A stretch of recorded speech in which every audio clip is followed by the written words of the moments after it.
Hi, I'm DK Will, and this is DK We'll Talk About It. Check the mic and make sure it sounds right. The amount of climate financing that needs to grow over the next 3 decades is roughly 5 to 8 times the current amounts raised.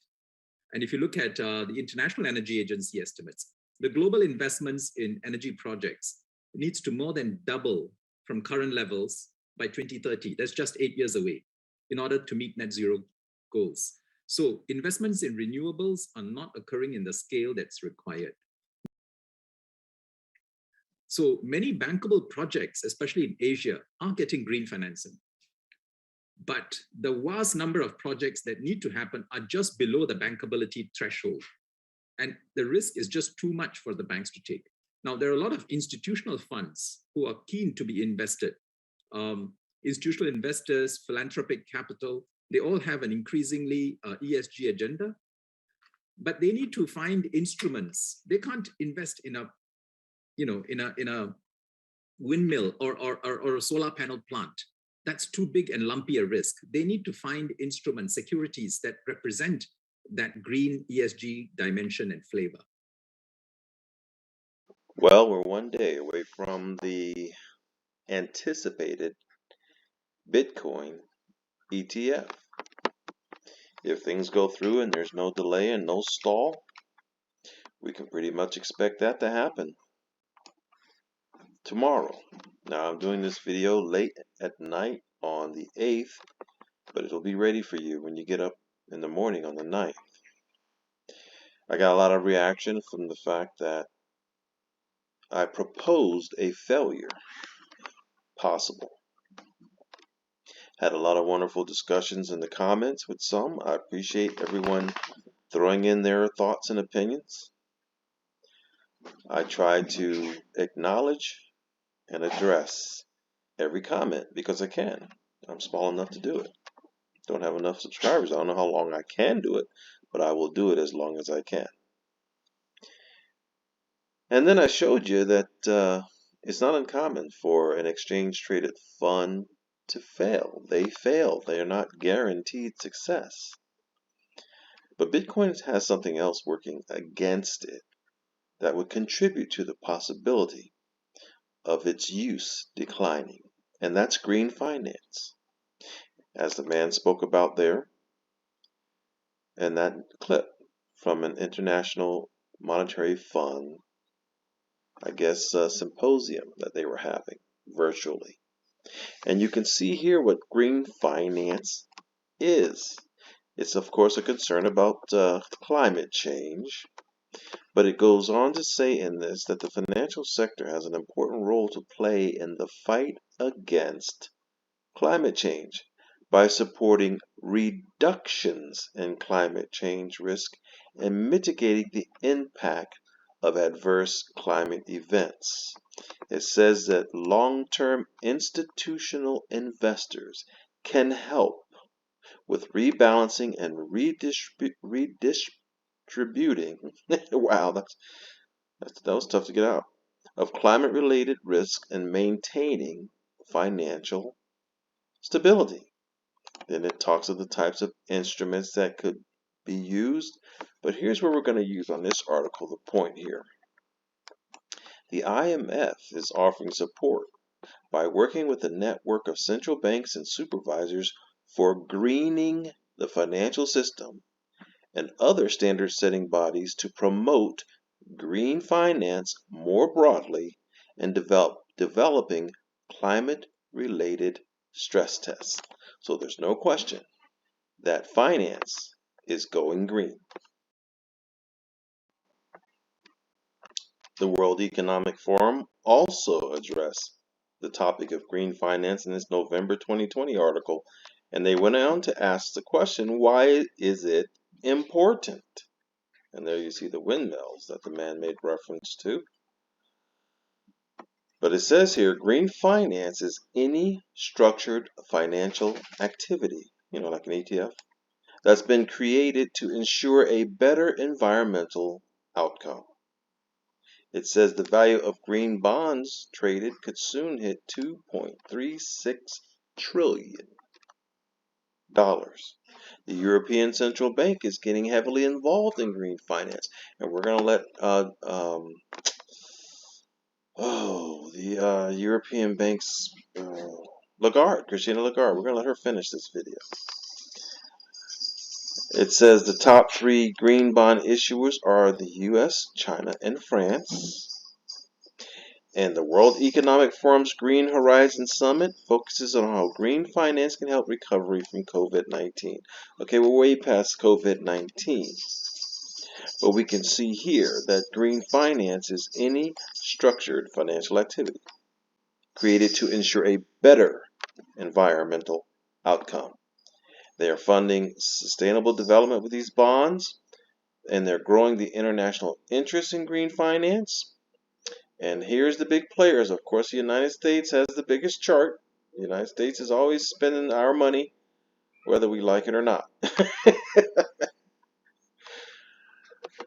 But the point being, green finance is no joke. Okay, it is an absolute international priority. Public capital needs to step in a very targeted and calibrated fashion, rather than to finance everything out of their own balance sheet. Thanks. Just to follow up, you see there is enough. I mean, Mark Carney says 450 institutions have committed $130 trillion in assets being directed to net zero. So what you're saying is we are where we need to be in terms of the commitment already?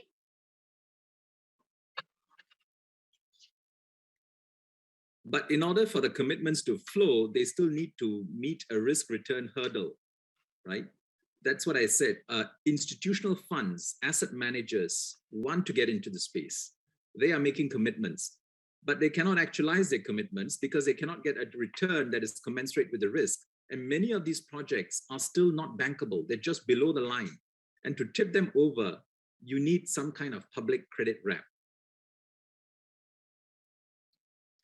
DMD Lee, the IMF has identified climate change as a major threat to economic prosperity and financial stability. What efforts are underway at the IMF to identify and measure these risks? Can you give us some concrete examples? In a few moments, I'll give you some examples of why Bitcoin does not fit the bill as a national, international, useful currency. Like I mentioned in some of my comments to the viewers, without utilization of another platform to do the transfers and settlements, because Bitcoin just doesn't do it, which I'll show here momentarily. And this other article here from the IMF blog shows how green innovation can stimulate economies and curb emissions. It says coordinated climate policies, that's internationally coordinated policies, can spur innovation and low carbon technologies and help them spread to emerging markets in developing economies. This is a far more recent article from November 6th of 2023, and the very first sentence kind of says it all. Making low carbon technologies cheaper and more widely available is crucial to reducing harmful emissions. So energy use is of utmost importance in this agenda to develop green technologies for our financial system, green finance. The economics benefits of green innovation mostly flow through increased investment in the first few years.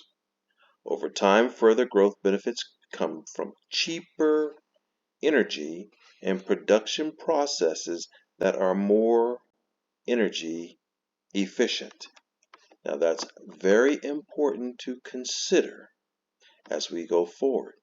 Cheaper energy and production processes that are more energy efficient. So then the question becomes, why does Bitcoin use so much energy? This is an article from May 18, 2022. Can't say last year anymore. Let me read a portion of this article.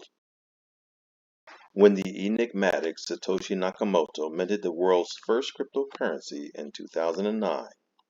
The plan was to create a decentralized payments platform that would revolutionize how we buy and sell everything. The point of Bitcoin, according to Nakamoto's founding white paper, was to enable quick, borderless transactions. Now, let's be honest, without the tribal gear, Bitcoin is not quick at anything. That's just a reality. Moving on. More than a decade on, it's undeniable that Bitcoin has gone mainstream, but perhaps not in quite the way Nakamoto imagined. Instead of facilitating everyday transactions, cryptocurrencies have by and large become speculative assets, a sort of digital gold, attracting investors who believe they'll be able to resell their holdings for big profits in the future. The digital gold rush has come with a catch: massive electricity consumption. It is estimated that Bitcoin consumes electricity at an annualized rate of 127 terawatt hours. That usage exceeds the entire annual electricity consumption of Norway. In fact, Bitcoin uses 707 kilowatt hours of electricity per transaction, which is 11 times that of Ethereum. Of course, Bitcoin isn't unique among cryptocurrencies in terms of its environmental burden, but its popularity in a uniquely inefficient consensus mechanism makes it an easy scapegoat. Meanwhile, the blockchain technology that underlies it could be the key to a greener future. Yes, the blockchain technology that underlies it could be the key to that greener future. The blockchain technology, not the energy consuming Bitcoin. Hopefully you recall from the earlier article that the economic benefits of green innovation mostly flow through increased investment in the first few years. Over time, further growth benefits come from cheaper energy and production processes that are more efficient. But it's Bitcoin's decentralized structure, continuing in the prior article, that drives its huge carbon emissions footprint. I'm sorry it's late, but I'm going to finish this video. I'm getting a little tongue-tied. Now, we know there's a halving coming up. I'm aware of the halving coming up. It may reduce the miners. But here's the thing about it. It's that process that contributes to the energy consumption. Multiple miners are using electricity in competition for rewards, even though there may be hundreds of thousands of computers racing to solve the same problem. Only one can ultimately receive the Bitcoin honorarium. It's wasteful that 99% of all the machines that did the work just throw away the result since they didn't win the race. To address speed, this process usually takes an immense amount of time, upwards of 10 minutes per Bitcoin transaction. That's the time it takes for a new block to be mined. What does that translate to? Other digital transactions like those powered by Visa are faster and rely on less energy. Visa, for instance, can handle around 1,700 transactions per second compared with Bitcoin's 4. Now, there are solutions, but these are facts about Bitcoin. What can be done? Switch to renewable energy. For the sake of time, I just got to scan through these. Transition to proof of stake. I already know somebody who uses proof of stake, and somebody who can work up to scale and do far more transactions per second in far less time. Embrace pre-mining. I know someone that's already doing pre-mining. Several other assets like XRP. Sorry, Bitcoiners, but this is just the truth. In the case of XRP, the fee is a fraction of a penny. Introduce carbon credits or fees. Okay, here's what has to be faced about Bitcoin. It was first. Where's your Nokia phone? You follow me? It was first. But technology improves. And the things that they're saying will help Bitcoin are already done through another platform. So, as a consequence, the Bank of International Settlements made the comment back in June of 2021 that Bitcoin has few redeeming public interest attributes. There's no way getting around that. That's what they said. Crypto assets like Bitcoin cannot achieve the legal tender status. The IMF made another anti-crypto move opposing crypto becoming a legal tender. This is March 2023. It says, we are very much in favor of regulating the world of digital money, and this is a top priority.